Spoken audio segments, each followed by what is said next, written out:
Alright, so a little over a year ago, Samsung dropped the Galaxy Note 10 Plus, an $1,100 beast of a phone that aimed to carry the torch for this line of phones greatly loved by power users. So how has the Note 10 Plus fared over time? Is it still worth the pickup in 2020?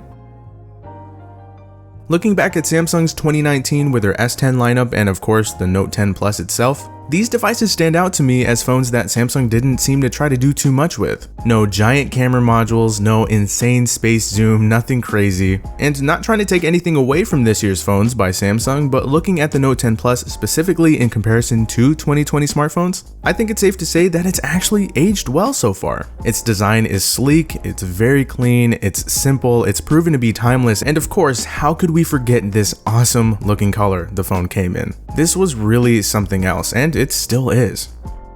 Performance-wise, I never found anything to complain about during my revisit. It has only been a year after all, so we shouldn't be surprised. Obviously, it's still powerful, it's still fast, and I think the specs it came with will have it running nicely for years to come, so I'm not even worried about that. Everything I do on every other newer phone, this one handles all of that just as well. As for battery life, it remains solid. Of course, a number of phones have been released since this one came out, and some of those have larger batteries. But I'm easily able to make it through a day on a single charge with normal use. Granted, this hasn't been my main device since its release, but I did use it as my main phone a lot. And it's not like a 4300 mAh battery is small or anything, that's still a fairly large one. And it also helps that this display is only 60 Hz. So all things considered, while the battery may not be as big as others, things balance out to where battery life on the Note 10 Plus remains competitive. Not better, not significantly worse, just competitive. And now that I mentioned 60 Hz, let's talk about that display.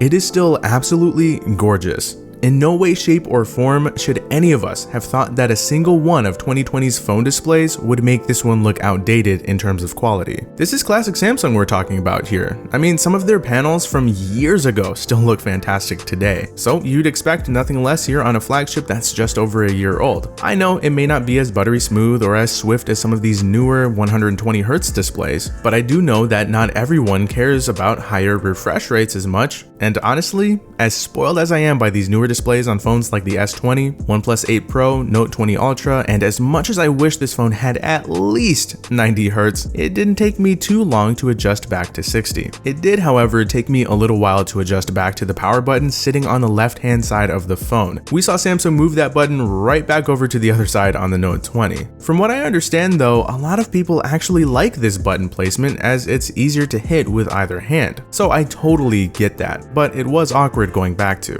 That kind of goes for the S Pen as well, but in the opposite way, meaning I had to get used to the pen being on the right hand side again because it's on the left on the Note 20 Ultra. Oh, and speaking of the S Pen, man, I just love this thing. It's so fun to use for all kinds of different situations. But you guys already know about this awesome little stylus. Sure, the 20 Ultra's S Pen got some significant upgrades over this one, and I had just as much fun using it.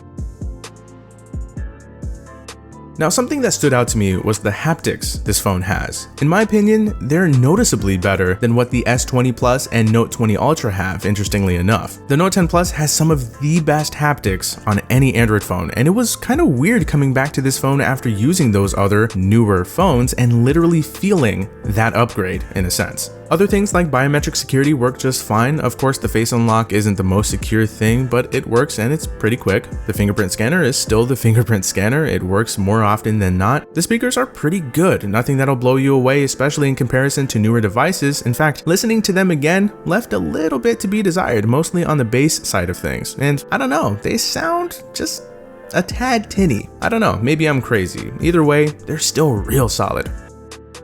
The cameras have held up well too. Nothing significant to flat out complain about here, but of course you gotta keep in mind Samsung's image processing. I know some people really aren't a fan, and I think it goes without saying that these cameras aren't perfect. They never were, but they were very good then, and they're very good now. The Note 10 Plus's cameras, from what I remember, were a significant jump from the Note 9's cameras in pretty much every aspect, and as expected, results still look great.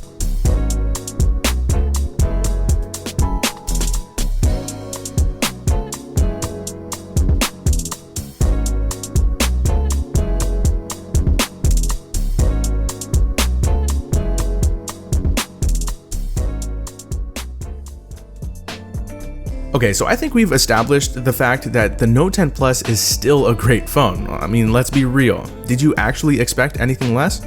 I didn't think so. Now, is it worth a pickup here in late 2020? Well, my revisit with the Note 10 Plus was a very smooth ride. Aside from a couple small nitpicks, I didn't find myself desperate for or deprived of what newer phones have to offer. It's an incredibly powerful device that doesn't try to be extra with it. A little hunting online will unveil significant price drops, especially in the secondhand/refurbished department. I've seen them go for as little as $650 on some sites, and in my eyes, that's a pretty easy recommendation. I mean, this spec sheet and feature set speak for themselves, do they not? And as you know, it would take forever to go through all of the great things One UI has to offer. From what I've seen and from what I've heard, the Note 10 Plus ended up being a favorite for many, and not just for existing Note users either. I've seen people switch over from a different phone and completely fall in love with this one. It obviously wasn't a perfect phone, it still isn't, it never will be, and I can't say that it's a total no-brainer to pick it up right now, and that's thanks to more and more competition, but either way, it is without question worthy of consideration. This is still a phenomenal all-around smartphone, and I think it is an absolute gem over a year later.